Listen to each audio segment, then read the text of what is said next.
এক্সেলের ছোট্ট একটা ভিডিওতে আমরা বিভিন্ন অ্যামাউন্টকে কিভাবে যোগ করতে পারি বিভিন্ন ওয়েতে। তো ধরুন আপনার এখানে কিছু ডাটা আছে, তো আপনাকে যোগ করতে হবে, তো আপনি বিভিন্ন ওয়েতে যোগ করতে পারেন। তো আমার এখানে কিছু ডাটা আছে, আমি এগুলোকে যোগ করব। তো আমরা বেশ কয়েকভাবে করতে পারি, তার মধ্যে হলো ইন্ডিভিজুয়াল যোগ করতে পারি। তো ইন্ডিভিজুয়াল যোগ করার জন্য আমরা প্রতিটি অ্যামাউন্টকে সিলেক্ট করে নেব।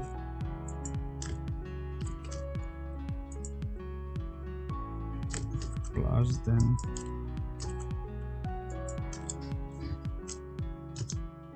সেক্ষেত্রে আমার সময়টা একটু বেশি লাগছে, তো আমরা এভাবে যোগ করব না।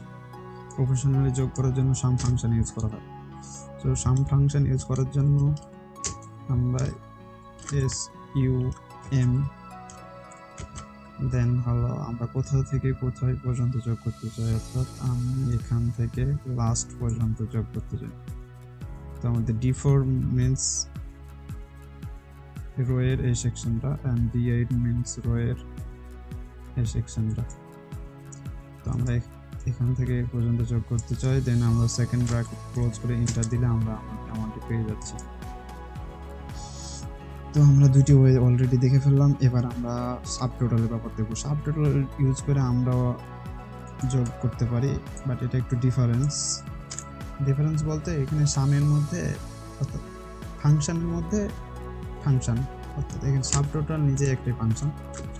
সাব টোটাল এখানে আমাদের ফাংশনের রেফারেন্স দিতে হবে। তো কয় নাম্বার আমরা ইউজ করতে হচ্ছে 9 নাম্বার, তাহলে ফাংশন নাম্বার 9। দেন আমাদের রেফারেন্স কোথা থেকে আমরা কোথায় পর্যন্ত যোগ করবো, তাহলে এইটুকু পর্যন্ত যোগ করতে চাচ্ছি।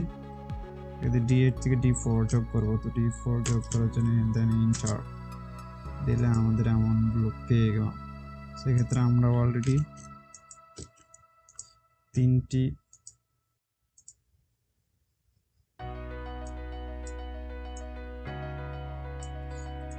প্রথমে আমরা ইন্ডিভিজুয়াল দেখলাম, individual sum, then some function, subtotal,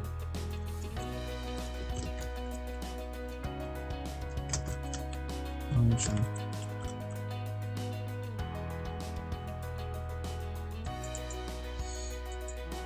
এবার আমরা অটো সাম দেখব। অটো সাম ব্যবহার করার জন্য আমরা প্রথমে অ্যামাউন্টকে সিলেক্ট করে নেব, দেন রিবন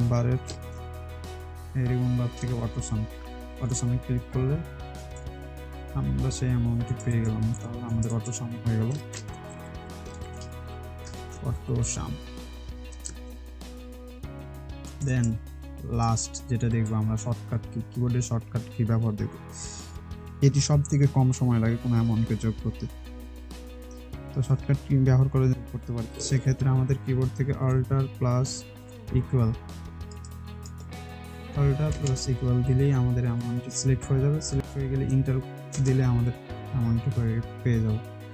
সেক্ষেত্রে আমাদের আরও কম সময় লাগবে। তাহলে আমরা দেখলাম শর্টকাট ইউজ। তো আজকে এই পর্যন্ত।